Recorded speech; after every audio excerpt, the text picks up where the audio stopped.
Chinese government only allows a small number of foreign movies into China each year, and after America, China is the number 2 biggest movie-going countries in the world.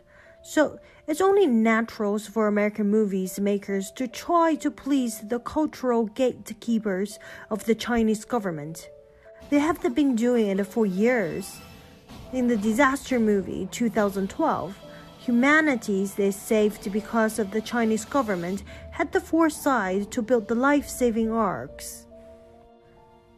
China is on track to overtake the US as the largest consumer of the movies in the world.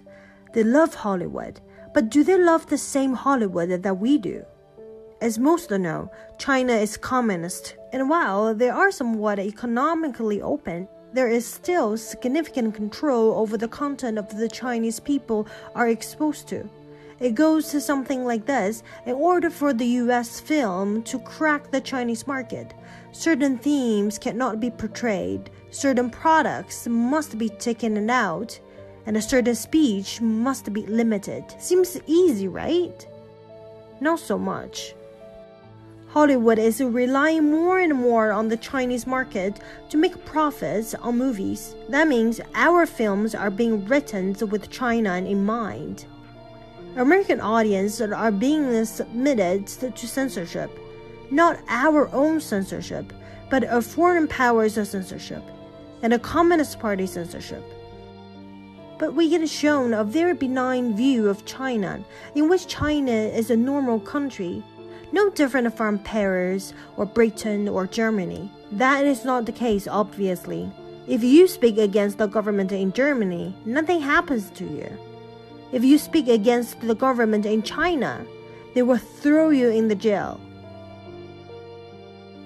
Earlier in 2016, the conglomerate announced that it would be offering a 40% subsidies to entice movie productions to be filmed in China, and it has partnered with companies like Sony to promote various films.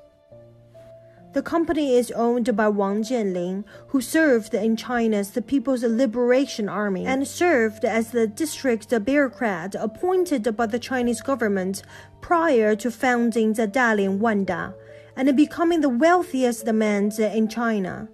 In other words, through the Dalian Wanda group, China is taking over Hollywood. They are already expected to leapfrog the United States, and it became the largest movie market in the world this year. It gives its communist government the platform to influence the American culture that is already susceptible to socialism, given the affinity millennials have for it. As demonstrated by the success of the Bernie Sanders in the primaries.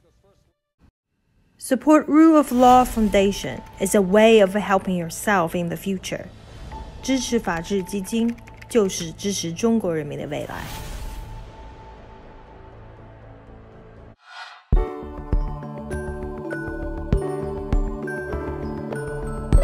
Thanks for watching.